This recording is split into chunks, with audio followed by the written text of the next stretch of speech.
My dear students and parents, మనం already we're done the third phase అయితే final phase అయితే మనకు complete అయింది. మరి వీళ్ళు సడన్గా internal as per schedule internal sliding అయితే 21, 22 స్లైడింగ్ ఉండటం జరుగుతుంది. ఇంటర్నల్ స్లైడింగ్ ఉంది. ఇంటర్నల్ స్లైడింగ్కి వీళ్ళైతే నోటిఫికేషన్ అయితే రిలీజ్ చేయడం జరిగింది. ఇంటర్నల్ స్లైడింగ్కి notification they have released. EAMCET convener Devasena they have released internal sliding. అయితే ఫోర్త్ ఫేజ్ లేనట్టేనా పిల్లలైతే మరి అందరూ వీ వాంట్ ఫోర్త్ ఫేజ్ అని అంటున్నారు. మరి ఫోర్త్ ఫేజ్ ఉందో లేదో లేనట్టేనా అనిపిస్తుంది నాకైతే. మరి ఇంటర్నల్ స్లైడింగ్ ఎందుకంటే మనకి 17వ తారీఖు నుంచి మరి నిన్న 17 ఇవాళ 18 17వ తారీఖుని వీళ్ళు యాక్చువల్గా అందరూ సర్టిఫికెట్ ఫిజికల్ రిపోర్ట్ అయితే చేయాలి. అందరూ ఆల్మోస్ట్ ఆల్ అయిపోయిందని నేను అనుకుంటున్నాను. ఆ ఫిజికల్ రిపోర్ట్ చేయని వాళ్ళు ఏమన్నా మిగిలిపోయిన సీట్లకి ఫిజికల్ రిపోర్టు కొంతమంది ఎంత 99% అంటే 1%, 1.1% ఏమన్నా చేయలేదేమో వాళ్ళు ఒక సపోజ్ ఫర్ ఎగ్జాంపుల్ ఒక్కో కాలేజీకి 1 or 2 మెంబర్స్ చేసి ఉండకపోవచ్చు నాకు తెలిసి ఫిజికల్ రిపోర్టింగ్. అలాంటప్పుడు మనకేమవుతుంది మామూలుగా 200-300 సీట్స్ అయితే వస్తాయి.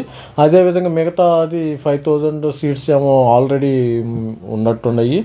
మరి ఆ సీట్స్కి వీళ్ళు ఇంటర్నల్ స్లైడింగ్ ఏమన్నా జరుపుతారేమో మరి నాకైతే తెలియదు. కానీ ఇంటర్నల్ స్లైడింగ్ అంటే ఇంటర్నల్ స్లైడింగ్ ఎవరికైతే జరిగిందంటే లోయెస్ట్ కాలేజెస్కి జరిగింది. టాప్ 20 కాలేజెస్కి జరగదు నా యొక్క ఎస్టిమేషన్ ప్రకారం, నేను అనుకున్న దాని ప్రకారం. మరి జరిగితే ఎక్కడ నాకు ఒకటే చోట జరగవచ్చు. కానీ CBIT, Vasu, VNR, OU college, మరి జేఎన్టీ ఇలాంటి కాలేజీలకి ఇంటర్నల్ స్లైడింగ్ అయితే జరగదు. ఎందుకంటే అందరు ఫిక్స్ అయిపోయారు. ఆల్మోస్ట్ ఆల్ ఓరియంటేషన్ కూడా మనకు స్టార్ట్ అయింది.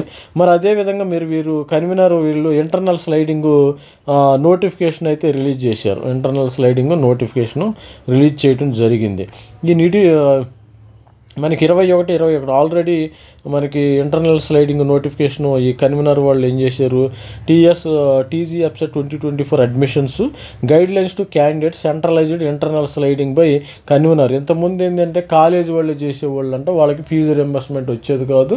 ఈసారి ఇంటర్నల్ స్లైడింగ్ కన్వీనర్ ద్వారానే హిస్టరీలో first time and the internal sliding as going to performed by the convener TGFSET 2024 అది జరుగుతుంది. The candidates are hereby informed that centralized internal sliding will be conducted by convener through online as per schedule mentioned below. ఈ విధంగా జరుగుతుంది. అదేవిధంగా exercising options for centralised internal sliding to other branches with in the branches. Suppose CSC ఖాళీ అయిందనుకో, CSC ఖాళీ అయితే EC వాళ్ళు అదే బ్రాంచ్లు విత్ ఇన్ ద బ్రాంచ్ మీరు ఇంటర్నల్ స్లైడింగ్ అంటే విత్ ఇన్ ద బ్రాంచ్లు ఈసీ అతను సిఎస్సికి జంప్ అవటము. అదేవిధంగా ఈసీలో ఖాళీ అయిందనుకో త్రిబుల్ అతను ఈసీకి జంప్ అవటము, లేకపోతే త్రిబుల్ ఖాళీ అయిందనుకో కంప్యూటర్స్ జంప్ అవటము. ఇలా ఇంటర్నల్ స్లైడింగ్ ఈ విధంగా ఉంటుంది. ఇంటర్నల్ స్లైడింగ్లో ఫీజు రియంబర్స్మెంట్ కూడా applicable to all eligible internal sliding candidates. Allotment of seats on are before 21, 22 వరకు ఇంటర్నల్ స్లైడింగ్ ఆప్షన్స్ అయితే పెట్టుకోవాలి, వెబ్ ఆప్షన్స్. మీకు 24ని మరి అలాట్ అవుతుంది. ఎందుకంటే ఇది ఒక సేమ్ కాలేజీలోనే అప్లై అవుతుందమ్మా. 1%, 99% ఎవరికి ఇంటర్నల్ స్లైడింగ్ వచ్చే అవకాశం లేదు. 1% వాళ్ళకి ఛాన్స్ ఉండొచ్చు, 1% ఛాన్స్ ఉండొచ్చు. ఎందుకంటే ఇప్పుడు ఈ first phase, second phase, third level సీట్లు మారినట్టుగా ఇంటర్నల్ స్లైడింగ్ అయితే ఎవరికి మారదు. మీకు ఇష్టమైతే మీ యొక్క బ్రాంచ్ మార్చుకోవాలంటే పెట్టుకోండి, లేకపోతే లేదు. అది మీ interest. Downloading of new allotment order if any internal slided reporting in the new branch with in the same college 24, 25ని మాత్రం రిపోర్ట్ చేయాలి. The centralised internal sliding will be conducted by convener. The fee reimbursement applicable to all eligible internal slided candidates. ఆ విధంగా మరి apply అవుతుంది. 21, 22 after reporting After reporting candidates, the final vacancy including not reported candidate will be ఎవరైతే report చేస్తారో ఎవరైతే report చేయరో మళ్ళీ వెబ్సైట్లో పెడతాం జరుగుతుంది ఆన్ ఆర్ బిఫోర్ 20వ తారీఖు లోపు మనకి వెబ్సైట్లో పెడతాం జరుగుతుంది. సపోజ్ ఎవరైతే ఫిజికల్ రిపోర్ట్ చేశారో ఎవరైతే ఫిజికల్ రిపోర్ట్ చేయలేదో వాళ్ళు పెడతాం జరుగుతుంది, మన వెబ్సైట్లో పెడతాం జరుగుతుంది. 20వ తారీఖు లోపు మనకి వేకెన్సీస్ అయితే వస్తాయమ్మా, ఎంతమంది ఉండరు. The candidate can exercise options for branches display in website.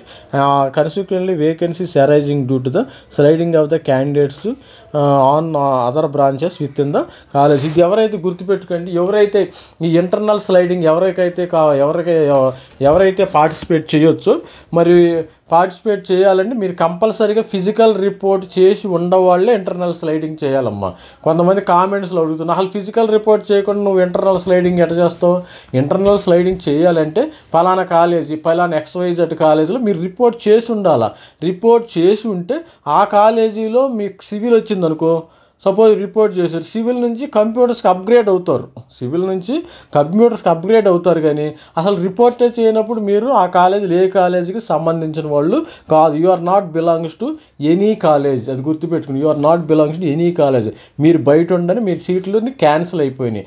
ఎవరైతే 17వ తారీఖు లోపు ఫిజికల్ రిపోర్ట్ చేసి ఉన్నారో వాళ్ళే ఇంటర్నల్ స్లైడింగ్కి అర్హులు. ఇంటర్నల్ స్లైడింగ్కి అర్హులేంది ఫిజికల్ రిపోర్టు. ఎవరైతే ఫిజికల్ రిపోర్ట్ చేస్తుంటారో వాళ్ళు ఇంటర్నల్ స్లైడింగ్ అర్హులు. ఫిజికల్ రిపోర్ట్ ఎవరు చేస్తుంటారు?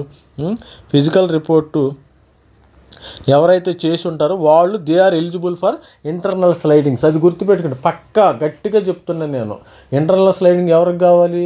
ఎవరైతే 17వ తారీఖు లోపు సర్టిఫికెట్స్ అన్ని కాలేజీలో సబ్మిట్ చేసి ఉంటారో వాళ్ళు మాత్రమే ఇంటర్నల్ స్లైడింగ్కి ఎలిజిబుల్. అదేవిధంగా the candidate have to report that allotted college as per schedule. Eligible candidate participate in central slide. అది మనం చెప్పిన విధంగానే ఉంది. The candidate who have to reported at allotted college as per schedule are eligible participate in centralised internal sliding. నేను చెప్పింది తెలుగులో చెప్పాను, ఇక్కడ ఇంగ్లీష్లో ఉంది. ఎవరైతే ఫిజికల్ రిపోర్ట్ చేశారో విత్ ఇన్ ద షెడ్యూల్ ప్రకారము 17వ తారీఖు లోపు ఎవరైతే ఫిజికల్ రిపోర్ట్ చేశారో, ఎవరైతే సర్టిఫికెట్ సబ్మిట్ చేశారో వాళ్ళే ఎలిజిబుల్ ఇంటర్నల్ స్లైడింగ్కి. The provisional allotment if of not reported candidate automatically stand cancel will be treated at vacant for central internal sliding along with unfilled candidate. ఇది గుర్తుపెట్టుకోండి, ఎవరైతే మీరు రిపోర్ట్ చేయలేదో వాళ్ళ సీట్లన్నీ క్యాన్సిల్ అయిపోయినాయి. ఒకటి గుర్తుపెట్టుకోండి, మీకు you don't have any seat, you guys don't have any seats in the college. Already మీ సీట్లన్నీ క్యాన్సిల్ అయిపోయినాయి, అది గుర్తుపెట్టుకోండి. సీట్లు క్యాన్సిల్ అయిపోయినాయి. మీకు ఫీజు రిఫండ్ రావాలంటే ఇస్తారేమో కానీ మీ సీట్స్ అయితే క్యాన్సిల్ అయిపోయినాయి ఇక్కడ ఉన్న ప్రకారం, అది గుర్తుపెట్టుకోండి. మనం చెప్పిన అదేవిధంగా the centralised internal sliding the candidate slides to other branches in the same college. అదే కాలేజీలో కానీ వేరే బ్రాంచ్ వస్తే the previous allotment of final phase automatically stand cancelled. ఎందుకంటే ప్రీవియస్ అలాట్మెంట్ సపోజ్ ఒక కాలేజ్ XYZ కాలేజీలో మీకు మెకానికల్ వచ్చింది, మరి ఇంటర్నల్ స్లైడింగ్లో కంప్యూటర్ సైన్స్ వస్తే మెకానికల్ ఆటోమేటిక్గా క్యాన్సిల్ అయ్యి మీకు కంప్యూటర్ సైన్స్ రావడం జరుగుతుంది. ఇది the candidate stands cancel and candidate will have no claim on previous allotment. ఇది గుర్తుపెట్టుకోండి, నాకు మళ్ళీ మెకానికల్ కావాలంటే మీకు రాదు. సపోజ్ ఒకసారి మెకానికల్ నుంచి మీరు కంప్యూటర్ సైన్స్కి పెట్టినా, మెకానికల్ నుంచి ఈసీఈకి పెట్టినా, మెకానికల్ నుంచి త్రిబుల్ఈకి పెట్టినా, మళ్ళీ ఒకసారి సీట్ మారిన తర్వాత నాకు మళ్ళీ మెకానికలే కావాలంటే అది జరగని పని, అది గుర్తుపెట్టుకోండి. For further details and updates please see the website periodically మనకు రెగ్యులర్. ఇది order of the convener TGFSET convener మరి ఇవ్వటం జరిగింది. ఇది గుర్తుపెట్టుకోండి. మనకు 4th ఫేజ్ అయితే ఉందో లేదో తెలియదు, ఇప్పుడు వరకు అయితే తెలియదు అఫీషియల్గా. 4th ఫేజ్ అయితే లేనట్టేనా. Internal sliding centralised internal sliding notification has been released. We don't know whether 4th phase will be there or not. అదేవిధంగా అని మరి ఈ విధంగా మరి ఉంది. మరి ప్రతి ఒక్కళ్ళు నా ఛానల్ సబ్స్క్రైబ్ చేయండి, లైక్ చేయండి, షేర్ చేయండి. Thanks for watching. అండ్ అందరికీ మరి ఎవరైతే ఇంట్రెస్ట్ ఉండేవాళ్ళు మాత్రమే ఇంటర్నల్ స్లైడింగ్కి వెళ్ళండి అమ్మ. ఇప్పుడు మరి నాకు ఈసీఈ వచ్చింది, ఈసీఈలో నేను I'm happy with ECE, I don't want any computer science. అలాంటప్పుడు you should be in the same ఈసీలోనే ఉండు అంతే. నీకు సపోజ్ వచ్చిన సీటు ఈసీలో ఉంది, కంప్యూటర్ సైన్స్లో ఉంది, కంప్యూటర్ సైన్స్ వేరే బ్రాంచ్కి వెళ్ళాలన్నా మరి అవి కంప్యూటర్ సైన్స్ గురించి ఈసీఈకి కూడా రావచ్చు. ఇంటర్నల్ స్లైడింగ్లో కంప్యూటర్ సైన్స్ ఈసీ కూడా రావచ్చు, వాళ్ళ ఇష్టం అది. ఎవరు కంప్యూటర్ సైన్సే పెద్ద తోపని మనం చెప్పలేము, ఈసీ పెద్ద తోపని మనం చెప్పలేము, త్రిబుల్ ఈ పెద్ద తోపని మనం చెప్పలేము. వాళ్ళ ఇష్టం అని. ప్లీజ్ మరి ఈ వీడియోని please share and like and subscribe. కొత్త వాళ్ళు ఎవరైనా ఉంటే ఈ వీడియోని సబ్స్క్రైబ్ చేయండి, లైక్ చేయండి, షేర్ చేయండి. Thank you for all.